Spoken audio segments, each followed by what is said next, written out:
The second thing you should consider is the thing, the past, the present, and then the future. You want to ask, have you invested your money into this venture?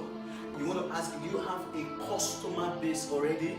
You want to ask, what are your experiences so far, or to just have an idea? Listen, there are many people who are graduating out of college, who have straight A's in college, who are so intelligent, and they said, we know this, we know that, we are going to business. Listen, knowledge does not mean the platform is going to succeed. Where are you coming from? Where are you coming from? Okay, where are you now? Are you just waiting for the money? What about if the money does not come? Where are you now? What are you doing? And in the future, where are you going to? And how are you going to get to that place?